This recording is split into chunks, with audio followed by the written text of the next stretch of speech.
want to now introduce Andy Beal. Andy is the founder of Max Preps, which is, if you follow high school sports, it's the place to go. Andy was on our board in Sacramento, our Sacramento chapter board. He now has stepped off on that, but he's an incredible PCA supporter.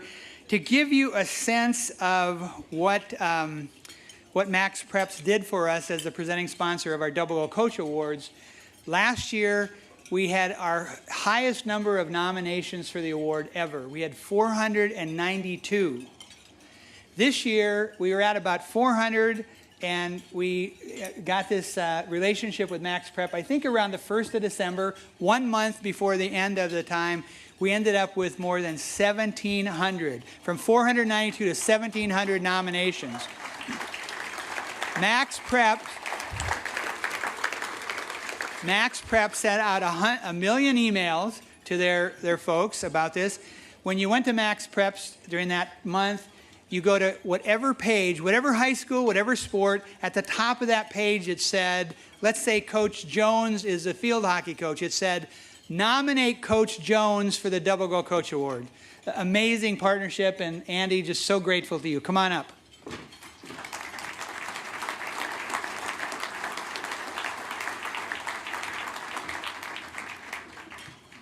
Well, Jim, we only had a month. I think you better staff up for next year. Good evening. I'm honored to be here to be able to share this night with so many outstanding men and women who believe, as we do at maxpreps.com, that sports, well coached, has the ability to change lives and our culture for the better. At maxpreps.com, our mission is to build a universal database of high school sports achievements and accomplishments for every team and every player. It's a tall order, kind of one of those crazy ideas that Jim was talking about, given that there are over 23,000 high schools throughout the United States. At maxpreps.com, we collect and publish sports information, data. But we're more than a list of names and numbers. We celebrate high school sports, and we seek to uplift the core participants, which are the coaches, the student athletes, and their parents. We have big aspirations, and we've had success on the road to fulfilling our dream. Today, maxpreps.com is part of CBS Sports, and it's the most popular media property exclusively devoted to high school sports in the United States, reaching millions of online users each month. We think our success that we've achieved so far resides principally as a result of adhering to our values. First, we believe high school sports are a fundamental and positive socializing institution in the United States. We believe it best when high school athletes play on community-based teams. We believe serious practice and commitment is worthy of admiration, respect, and celebration. And we honor the work of coaches who teach young people team above self, competitiveness, and character. And we fervently believe the title of coach, when well done, is the most honorable title in America.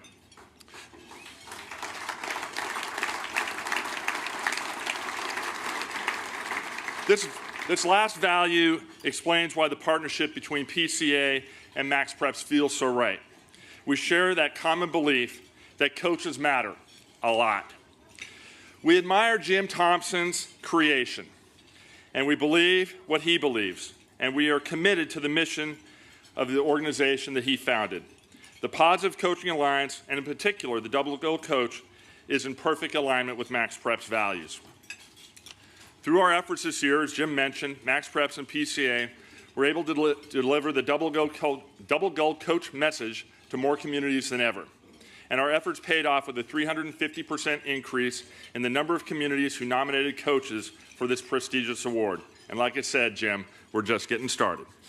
This makes this year's nominees, though, particularly impressive. And you've been selected tonight amongst a much larger pool of coaches who were highly regarded by their respective schools and communities. Congratulations to this year's honorees, and thank you for representing the great work of coaches around the country coaching young people in youth sports and high schools. Thank you. Thank you, Jim.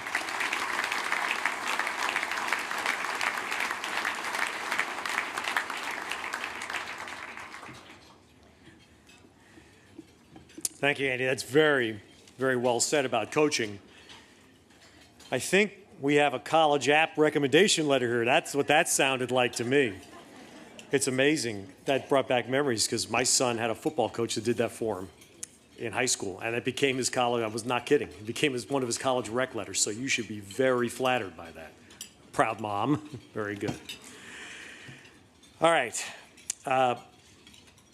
It's time now to bring up Julie, who you know so well from her incredible playing career. We like to claim a little piece of her here from Stanford. Two-time World Cup soccer champion, former captain of the U.S. women's national team. She runs her own leadership academy for young female athletes. She's a broadcaster with ESPN as a soccer analyst there. Collaborates among ESPN, the Aspen Institute, and the Clinton Foundation on a televised town hall event titled Kids and Sports. And more relevant to us tonight, she appears in video. If you go to PCA's online courses, you'll see Julie there on the courses that coaches and parents and use to learn all of the great things of PCA. So there's no better person, I think, than to moderate tonight's panel discussion with the winners of the PCA's Double Goal Coach Awards presented by Max Preps, really why we're here tonight. So to do that, please welcome Julie Foudy.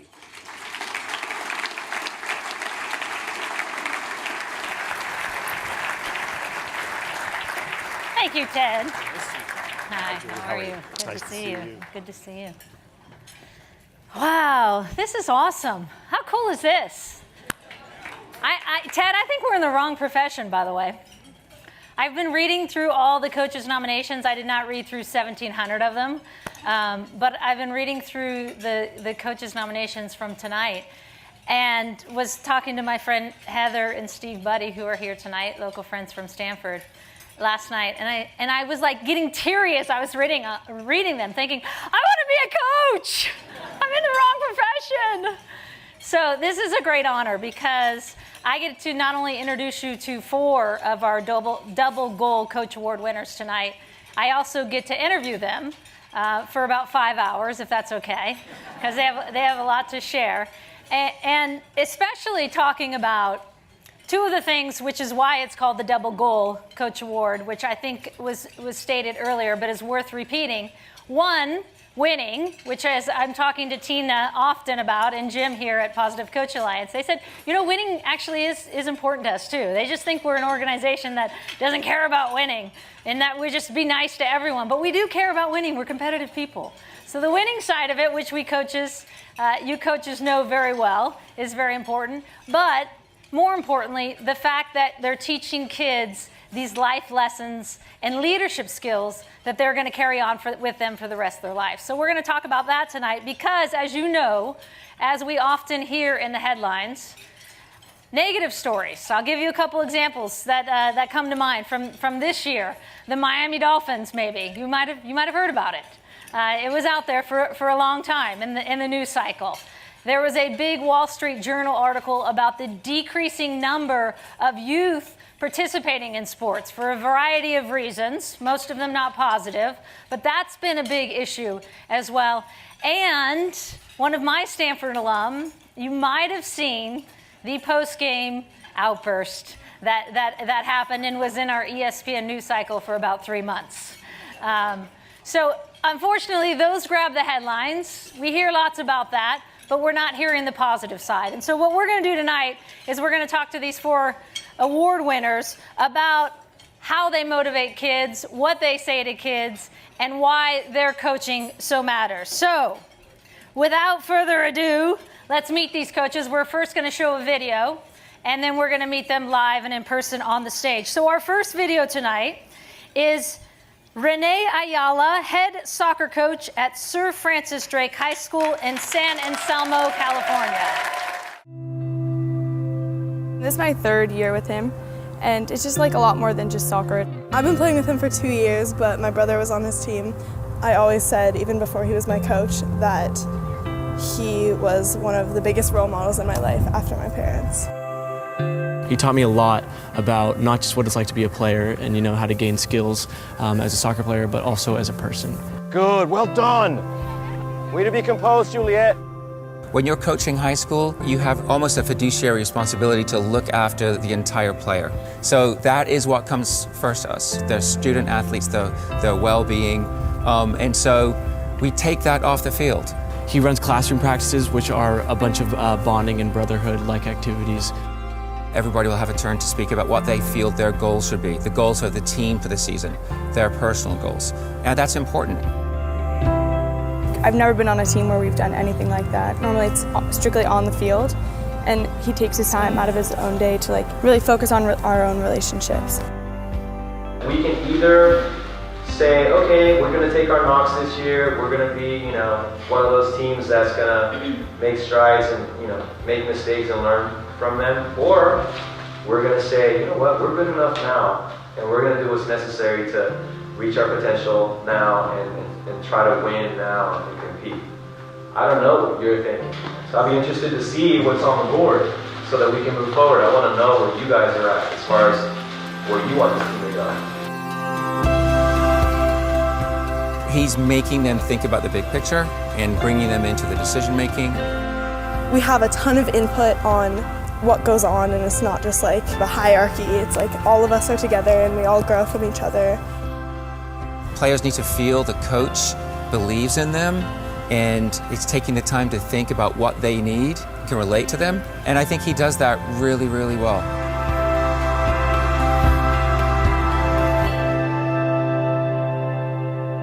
I've never had a coach that is so like into just like the whole team. I'm so grateful I've had him as a coach because, I think he's life-changing and such a nice guy. The experience that we have, I feel so lucky that I can be part of a team like this, and I hope that more people can in their life.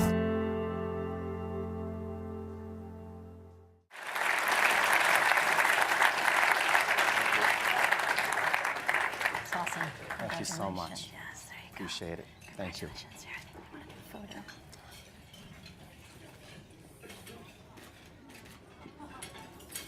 Thank you so much. Soccer coach!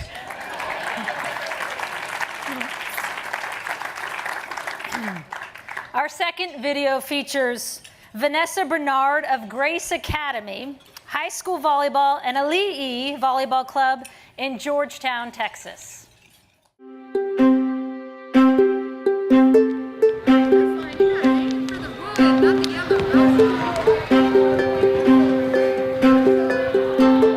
I've had lots of coaches, and she is by far the best coach I've ever had. She's just always there for us, really. She works them so hard, but she loves them so hard, and they want to work hard for her. First impressions of her was just her love for volleyball, but I think most importantly just her desire, her passion to really touch the girls' hearts. She's just a warm, wonderful, talented person who really cares about the game, cares about her players. Say it with me, yeah. Yeah. Everybody say yeah. Yeah, that's better, that's better. Let's go. She actually has a weekend set aside where she has all the team come to her house. She has a purpose for everything she does in that weekend, and those have been life-changing for the team as a whole.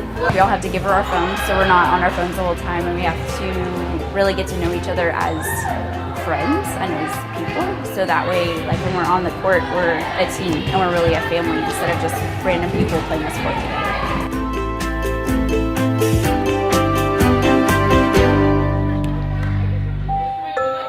She taught me to be a team player, not to just play for myself, but play for others, and to trust in my teammates, put all my trust in them. She's just always there for us, really, and is always really willing to be anyone we need her to be. She looks for where they're hurting and where they need help to see how to get through, and that's what she goes for. She doesn't worry about volleyball. Volleyball will come. She understands what I'm going through, and she helps me. She's really taught me, be you, be who you are, and be totally proud of that. She understands the emotions in the heart of those girls. It's the counseling in addition to the coaching. And she wasn't just coaching on the court in the game itself, she's coaching after the game and in life.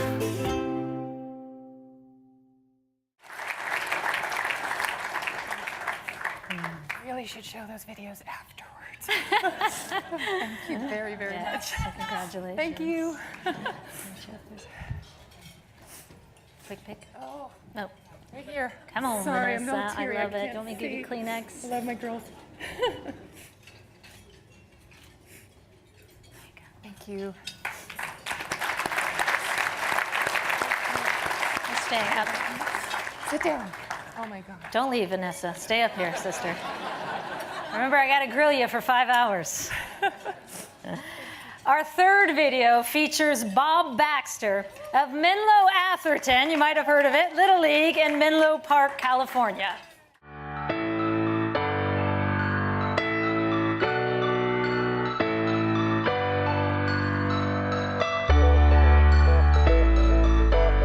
Bob's sort of the epitome of a Little League coach. He's everything you could ask for. He finds a way to reach them, and it's never negative. He was always very constructive, but he didn't criticize. He was always showing the kids the right thing to do. So Jake, you don't change anything, right, except for your focus here, right? Grab your left shoulder right at his glove. Nice.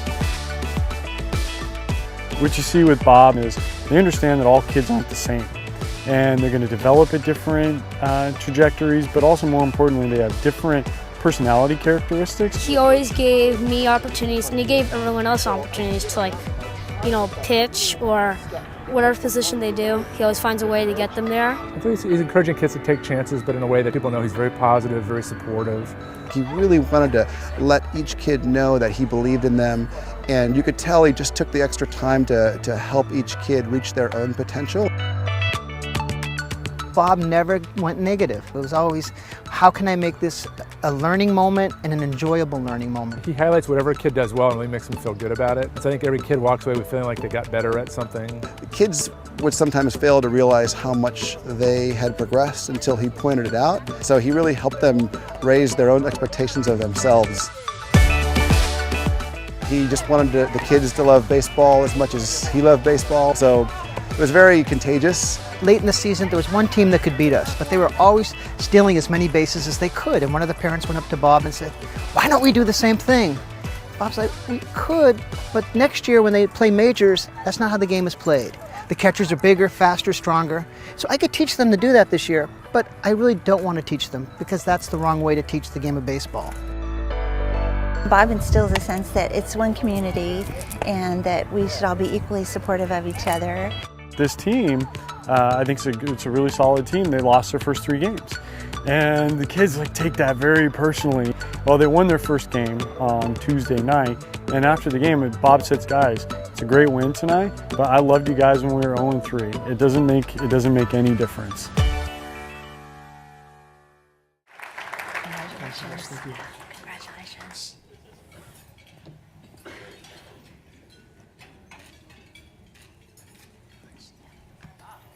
Yeah, Bob.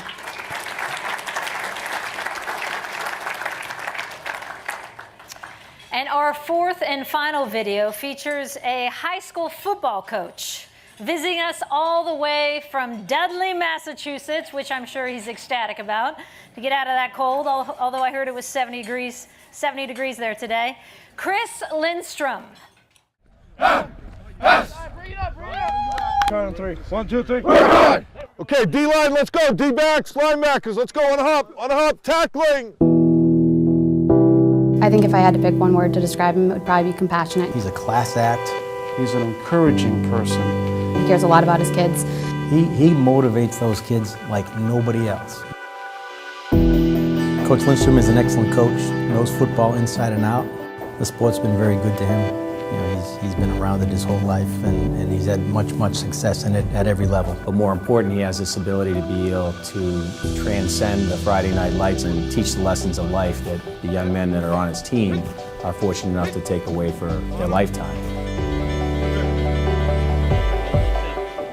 He loves to win, but one of the things he does is, as soon as we get a pretty decent lead, he'll immediately start to put his JV players in. He doesn't care about the stats. What he cares about is letting every hardworking player get into a game, get some experience. It's passing on my knowledge, leaving what I've learned behind to have someone hopefully do the things that I've done or I couldn't do when I was playing.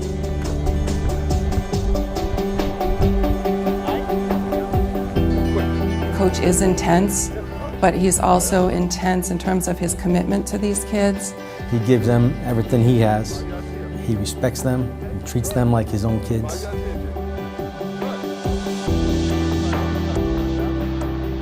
I heard another parent say to Coach, "Coach, they're doing a great job. When are you going to lighten up and give them a break?"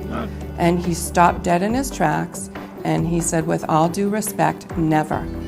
He said, "If I lighten up on them, they're going to get hurt, and I can't allow that to happen. My job is to keep them safe and to grow them strong." You tackle here, you're going to get hurt. You need to be here. Okay? Right on. Okay? As I grow up, I see there's a lot of things instilled in his words and his mindset that have a lot of value for a developing young man. So I definitely support a lot of his attempts to forge a better society and a better team. Through problems, hard times, anything, he's there and he understands it. All right, now group hug on Lindstrom. Let's go. Coach Lindstrom emphasizes consistently, we're not going to give up on you. Come on, big man. Congratulations. Thank you very much. Yeah, here, this is yours, not mine. You hold it. It's heavy. It is.